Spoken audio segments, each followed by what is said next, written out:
Fargo. Our support of Aggie students goes beyond just banking.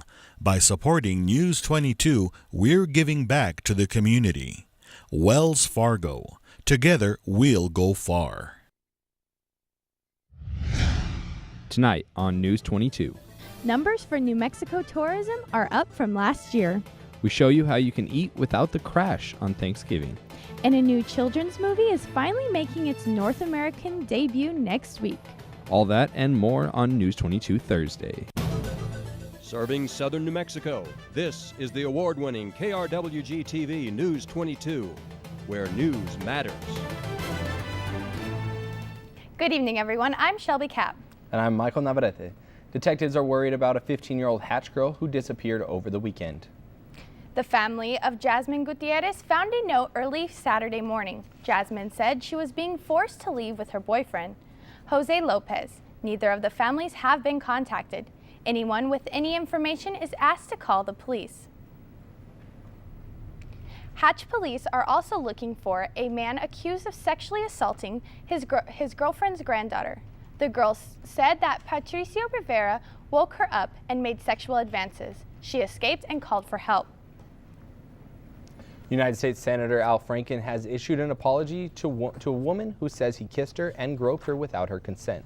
TV host sportscaster Leanne Tweeden says it happened on a tour of the Middle East entertaining troops. The allegations against Franken are the latest in a number of sexual assault scandals that have occurred over the last few weeks in the U.S. New Mexico Senators Tom Udall and Martin Heinrich say this type of behavior is not acceptable. In statements released today, they said they are in support of an ethics investigation into the claims. And a former New Mexico state senator is awaiting the decision of a jury on a corruption charge. The jury is deciding whether ex-Senator Phil Griego is guilty of using his position as a senator to help authorize a 2014 sale of a state-owned building. He sold a state parks building in downtown Santa Fe without telling the buyer that he was working as a real estate agent for the owners of a luxury inn. Griego earned a $50,000 commission on the sale. It's almost Thanksgiving, but it's not really feeling like it. It's really not. And Jackie's here with our first look at weather. Thanks, guys. Right now we're looking at mostly clear skies. Our temperature is sitting at 64 degrees. Winds are coming in from the southwest at 5 miles per hour. Our humidity sits at 24%, our dew point at 32 degrees, and a barometer at 29.99 inches. Today we hit a high of 78 degrees, which is well above our average of 66 after an overnight low of 47 degrees. Taking a look at record temperatures, back in 1981, we hit a high of 80 degrees, and back in 1970, we hit a low of a chilly 21 degrees. We didn't have any rain for today, but our yearly rainfall sits at 99.81 inches. That's all I have for your current conditions. I'll be back with your national forecast, but for right now, back to Michael and Shelby at the desk.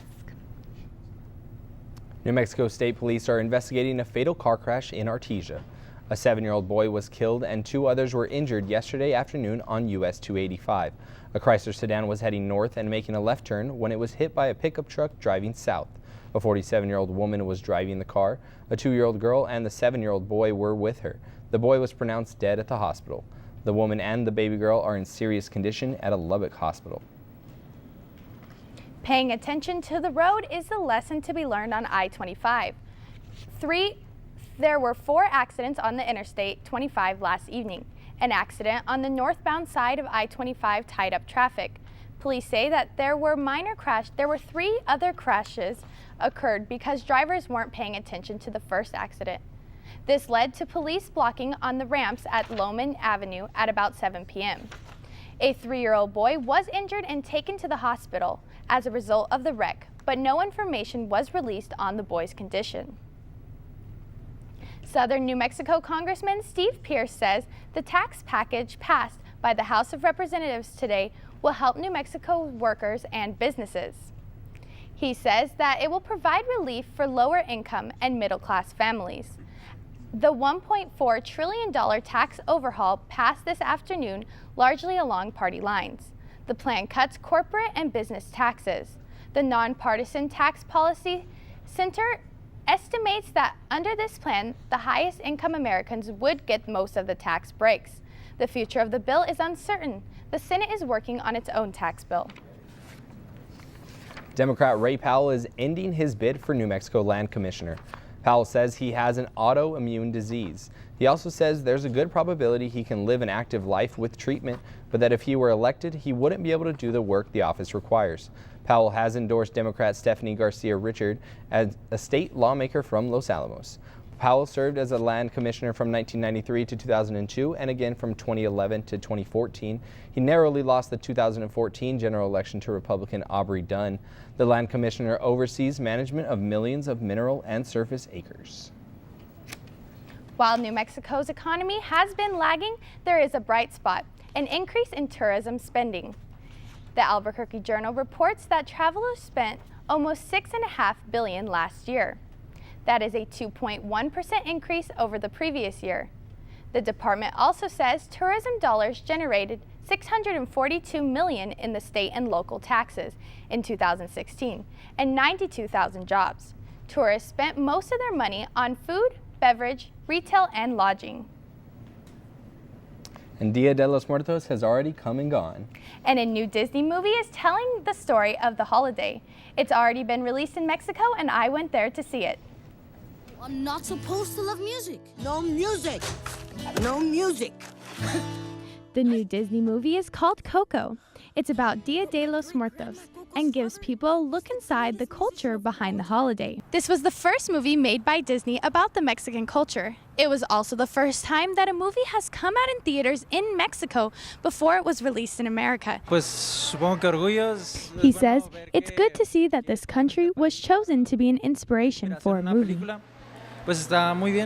It was a lovely movie. I actually cried a lot because it reminded me of my grandmother because, well, I don't want to be a spoiler alert, but actually it reminded me of my grandmother. But my great-grandma Coco. But the movie has not been without controversy. Disney wanted to trademark the name Dia de los Muertos and use it for the name of the movie. However, after backlash from the Mexican community for trying to commercialize the holiday, the name was changed to Coco, and it was released exclusively to Mexico in October before the Day of the Dead. She says that this movie is very important because it represents Mexico's values. Las Cruces will soon be able to see the movie.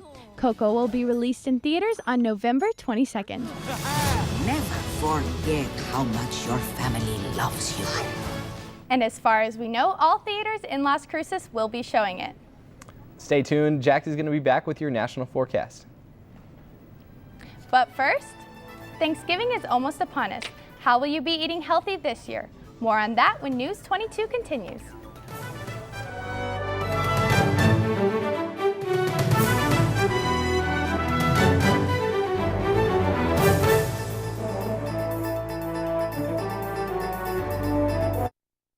Las Cruces and El Paso share a lot of history. See why we say Texas history begins in El Paso on our El Paso Gold Heritage documentary series, broadcast Sunday nights on KRWG-TV. See Legends of El Paso's Mountains, Gunfights of the Old West, El Paso's Waco Tanks, Mexican Revolution sites in El Paso, and many more El Paso TV documentaries on KRWG-TV. Saturday at 12 noon on KRWG-TV.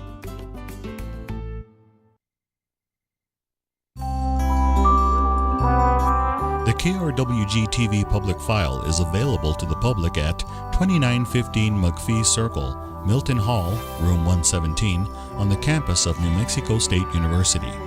Regular business hours are from 8 a.m. to 12 p.m. and 1 p.m. to 5 p.m., Monday through Friday. Files are also available online at stations.fcc.gov.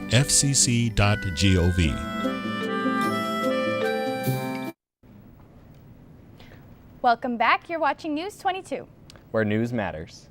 1 week from today, most of us will be digging into heaping plates of turkey and dressing, then topping it off with lots of sweet desserts.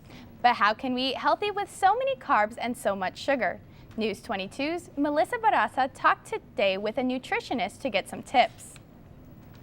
Thanks, guys. Yes, I'm here with Professor Gabby Phillips, and she's going to tell us a little bit more about how to eat this Thanksgiving and what portions are correct to eat this Thanksgiving. So, okay, thank you for being here with us. And can you tell us a little bit of like the Thanksgiving meal? You know, it's once a year, and we usually try and want to eat it like a lot. So what can you tell us about that? Sure. Thank you so much, Melissa, for coming.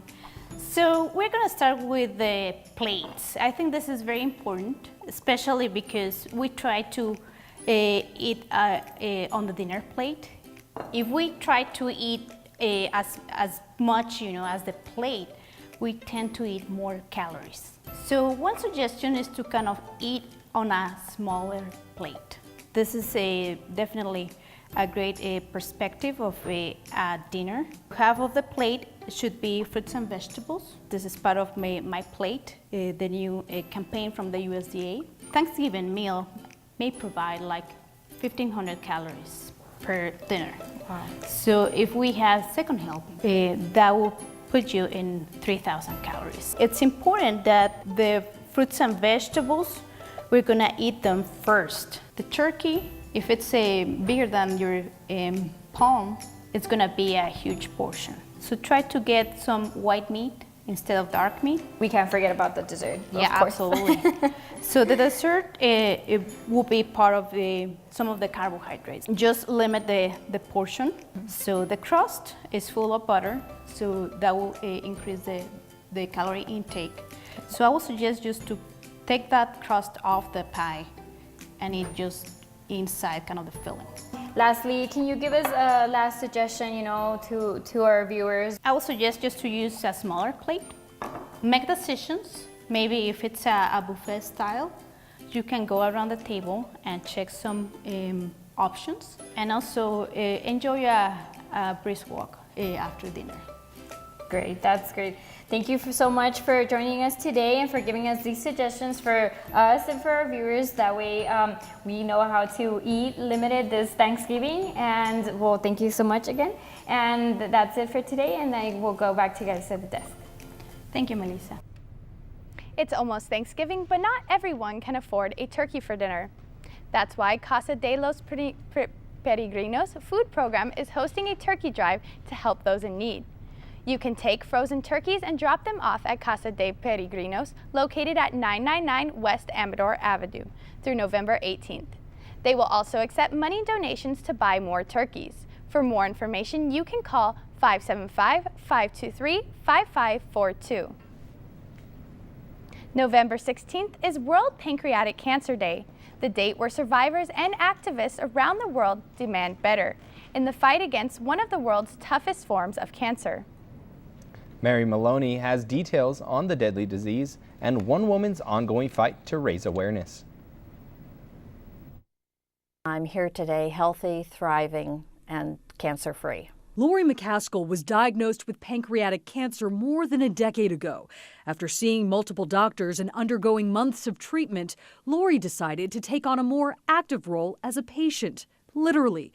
She learned how to administer the treatment herself, allowing her the freedom to travel and continue to participate in the activities she loves. I thought if I have 3 months to live and 1 month is going to be in the hospital, I preferred to try and take on my life and live the last few months as I wanted to. Lori uses her experience as a platform to educate others about the disease.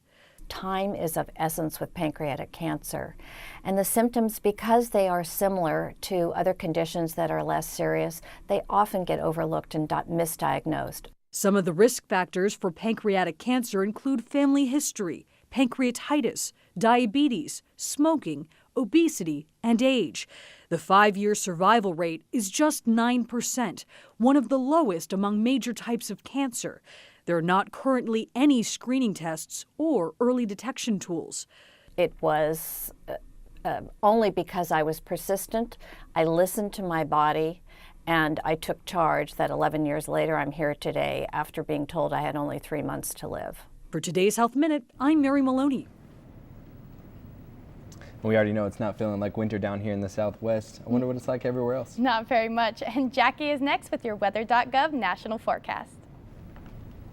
Thanks, guys. So California is going to be expecting heavy rain and snow tonight.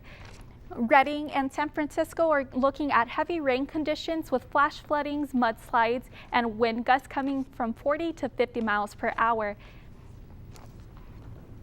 And Donner Pass is actually going to be looking at 1 to 3 feet of snow tonight.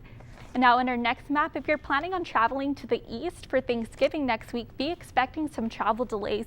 Areas such as Houston, New Orleans, Tampa, and Miami are expecting rain along the way. They aren't expecting any kind of thunderstorms or anything like that, but because of all the rain that's going to be happening along these days, there are going to be some flight delays. So if you are traveling to these areas, just take some caution. That's all I have for your national forecast. We're going to take a quick break, but I'll be back with your New Mexico weather.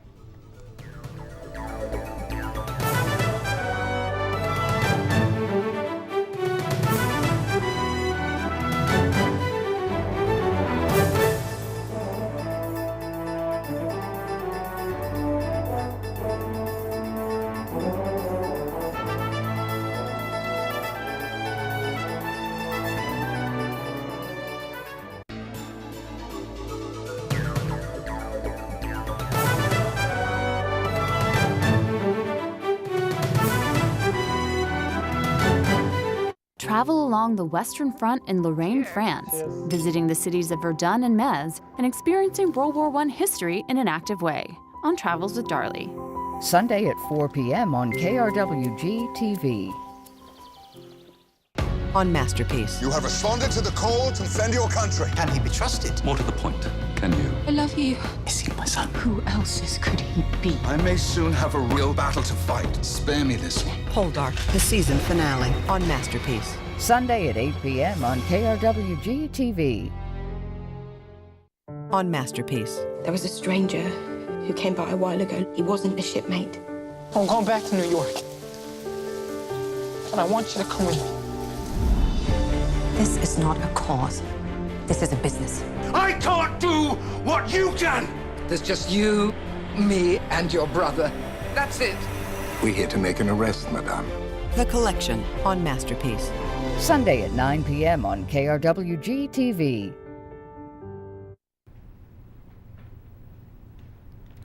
Welcome back. We're going to take a quick look at your New Mexico weather. Right now, Farmington is going to be sitting at 62 degrees.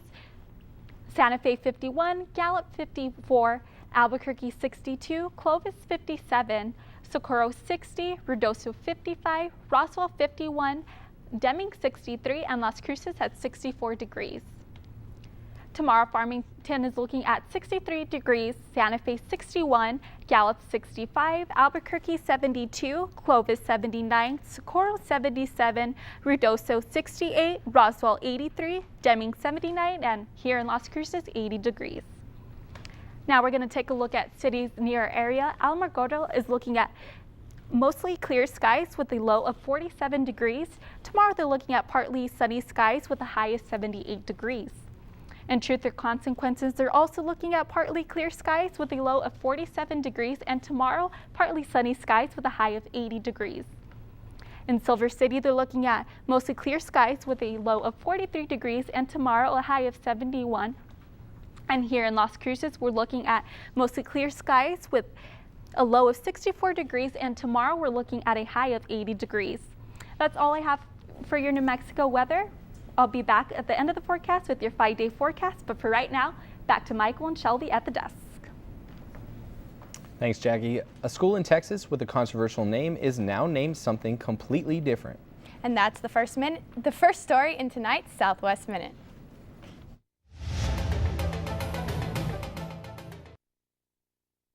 In an effort to remove Confederate symbols from public areas in North Texas, a school in Denton, Texas, named after Robert E. Lee, now has a new name. At the start of the 2018 school year, Lee Elementary will change its name to Alexander Elementary in honor of a local African-American school teacher named Alice Moore Alexander. Moore taught kindergarten and first grade for 45 years in Denton at a school named after her father, Fred Moore. A suspicious item was reported at Sky Harbor International Airport in Phoenix yesterday. 2 security checkpoints and a terminal ramp were closed while officials searched an unattended bag. The police resolved the situation and airport operations resumed as normal. Construction for the new Las Vegas Raiders Stadium is underway.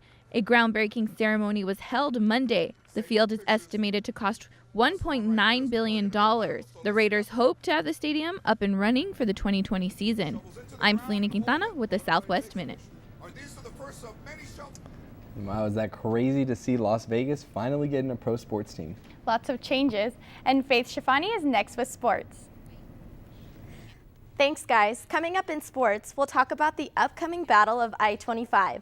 Don't lose faith because News 22 Sports is next.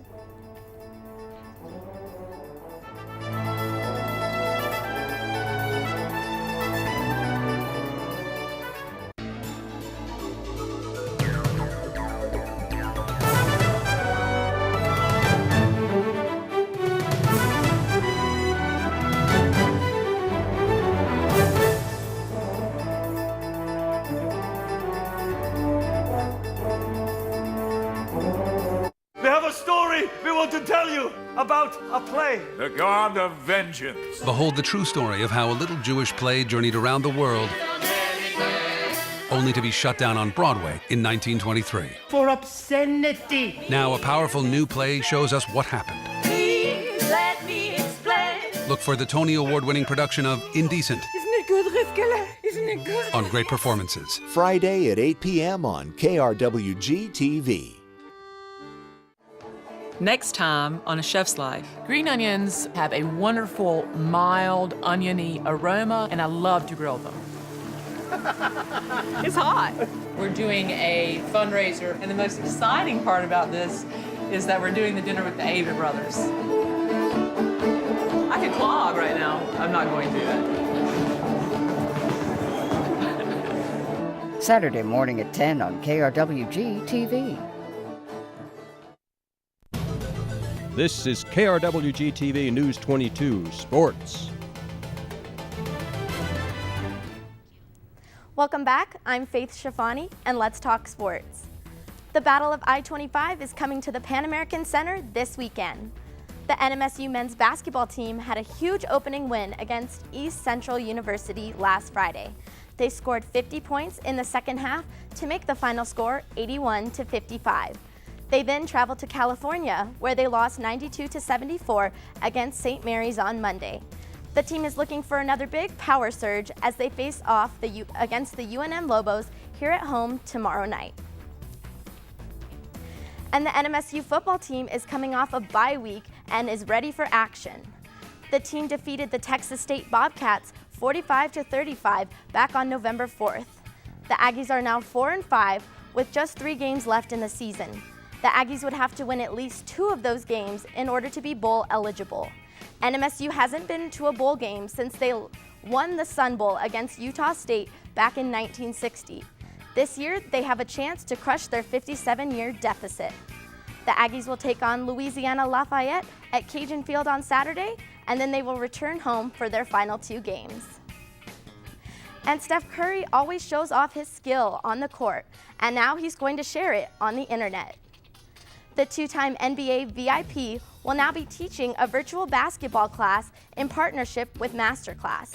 Masterclass is an online educational platform where people can take classes taught by individuals who are considered experts in their fields. Some of the platform's current instructors include Samuel L. Jackson, Serena Williams, and Christina Aguilera.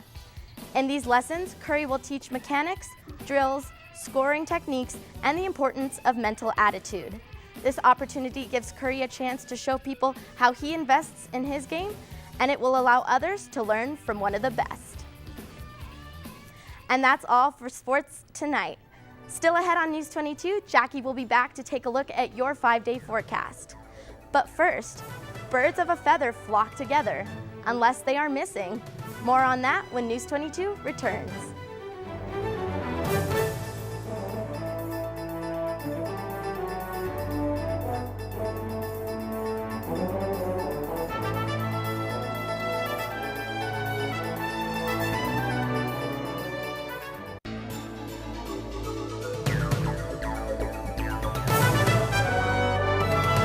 Comedic royalty convenes in Washington to crown a new king of comedy. Join Steve Martin, Bill Murray, Martin Short, Amy Schumer, Jimmy Kimmel, Paul Schaefer, and more to celebrate David Letterman. It's the Kennedy Center Mark Twain Prize. Monday at 7 p.m. on KRWG-TV. There is a business that uses war based on greed. has corruption in the global arms trade. International covert payments going all over the world. Engineered war for profit. Shadow World. Monday at 8:30 p.m. on KRWG-TV. Welcome back. Let's go ahead and take a look at our top stories for the night. News 22's Melissa Barraza showed us many ways that can be careful with what they eat on Thanksgiving. Shelby Cap took us inside the wonderful world of the new movie Coco. It premieres next week in America after being in Mexican theaters for weeks. And New Mexico tourism is up. Places like Carlsbad, White Sands, and Ruidoso have contributed to the growth in money the state has made off of tourism. Many tricks that birds can learn are to talk, dance, and even shake hands. But one individual bird decided to do his own trick, disappear. Susan White Eagle from Louisiana was crushed when her pet parrot Willow was nowhere to be found. With the help of the neighbor and the Cajun tree cutters, Willow was later reunited with White Eagle with no ruffled feathers.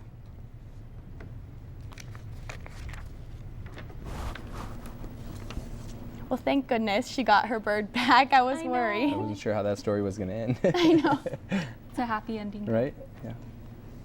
Let's go ahead and take a look at our 5-day forecast. So our 5-day, the next 5 days, it's kind of jumpy. So on Friday, tomorrow, we're actually looking at a high of 80 degrees, a low of 49. Saturday, we're jumping down all the way to 67 as our high, and the low of a chilly 37 degrees. Sunday, we're looking at a high of 64 degrees and low of 35. Monday, we're jumping back up to 70 as our high, and on Tuesday as well. So it's kind of all over the place. Right. Yeah. I guess on Sunday we can pretend it's fall. Yeah. We get down to 64. Briefly, I'm sure it'll go right back up. I'm kind sure of liking these warm temperatures though. I do you get outside and do stuff. And don't forget, you can catch all of tonight's aired stories and past newscasts on our YouTube page at youtube.com/KRWG News 22. And follow us on Twitter and Instagram for show updates and the latest on what the News 22 team is up to. And that's all we have for News 22 Thursday. Thanks for joining us tonight. I'm Michael Navarrete. I'm Shelby Cap. I'm Jackie Luada. And don't forget, we'll be gone all next week for Thanksgiving break, but we will return on November 28th with more. Good night. Good night.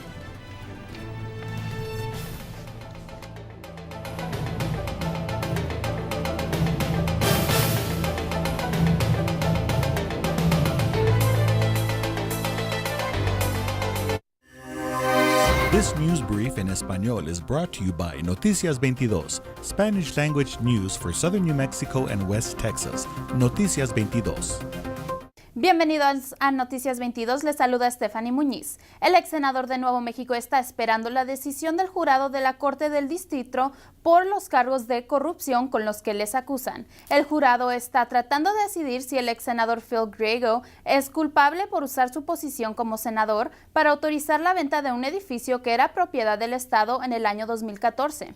Él vendió un edificio en un parque estatal en el centro de Santa Fe sin informarle al comprador o al Senado que trabajaba como agente de bienes raíces. Griego recibió una comisión de $50,000 por la venta de este edificio. Actualmente Griego se presenta como su propio testigo y espera una decisión final de parte del jurado. Y una compañía de tarjetas está tratando de derrotar el plan del presidente Trump para construir un muro en la frontera mexicana. La compañía Cards Against Humanity dice que ha comprado terrenos a lo largo de la frontera y la utilizará para probar y detener el proyecto. La compañía está alentando a los clientes a comprar sus paquetes de regalo de $15 para ayudar en este esfuerzo. Aparentemente estos paquetes se agotaron en las pocas horas de lanzamiento del programa el pasado miércoles por la mañana.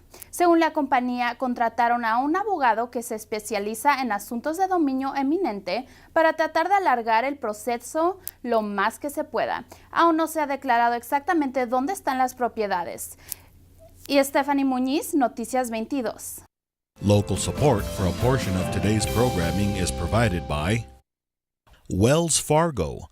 Our support of Aggie students goes beyond just banking. By supporting News 22, we're giving back to the community. Wells Fargo. Together, we'll go far.